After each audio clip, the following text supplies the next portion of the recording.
నమస్కారం. వనవానికి స్వాగతం. ఈరోజు వార్తలలోని ముఖ్యాంశాలు. డాక్టర్ బిఐ అంబేద్కర్ కోనసీమ జిల్లా ఎస్పీ బి.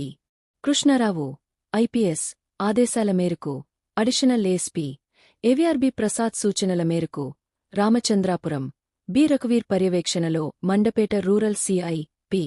దొరరాజు ఆధ్వర్యంలో రాయవరం పోలీసులకు వచ్చిన సమాచారం ప్రకారం 2వ తేదీ సాయంత్రం సుమారు 5 గంటల సమయంలో సాయిడ్ సురేష్ బాబు తన సిబ్బందితో సోమేశ్వరం వినాయక కాలనీ నందు లింగాపు సతీష్ ఇంటికి వెళ్లగా క్రికెట్ బెట్టింగ్ నిర్వహిస్తున్న 3 వ్యక్తులలో 2 వ్యక్తులను అదుపులోకి తీసుకోగా లింగాపు సతీష్ పరారీలో ఉన్నాడని, మిగిలిన వ్యక్తుల నుండి cricket betting line box, mobile phones, laptop స్వాధీనపరుచుకొని ఆ 2 ఒప్పుదల స్టేట్మెంట్ ఆధారంగా రాజానగరం మండలం చక్రధారబంధం రామంలో చంద్రికావంతిక అపార్ట్మెంట్లో యమునా బ్లాక్ ప్లాట్ నెంబర్ 605 నందు క్రికెట్ బెట్టింగ్ నిర్వహిస్తున్న మరో 4 వ్యక్తులను అదుపులోకి తీసుకుని వారి వద్ద నుండి మొబైల్ ఫోన్లు, cricket betting line box, late TV మరియు ల్యాప్టాప్లను స్వాధీనపరుచుకుని 3వ తేదీన 6 వ్యక్తులను జ్యుడిషియల్ రిమాండ్ నిమిత్తం పంపుకొనుచున్నామని, టెక్నికల్ ఎవిడెన్స్ సేకరించుట ద్వారా తదుపరి కేసు దర్యాప్తు కొనసాగించవలసి ఉందని ఎస్టిపిఓ రఘువీర్ తెలియజేశారు.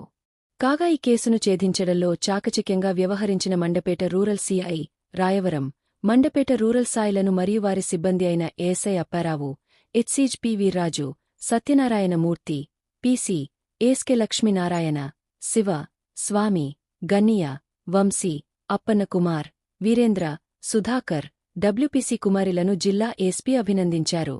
తర్వాత ఇక్కడ ఇన్వెస్టిగేషన్ అయిపోలేదు ఇంతటితో. ఈ తదుపరి విచారణ టెక్నికల్ ఎవిడెన్స్ని బేస్ చేసుకుని వీళ్ళ పైన ఎవరున్నారు, ఆ పైన ఎవరున్నారో వాళ్ళని కూడా పట్టుకోవడం జరుగుతుందండి.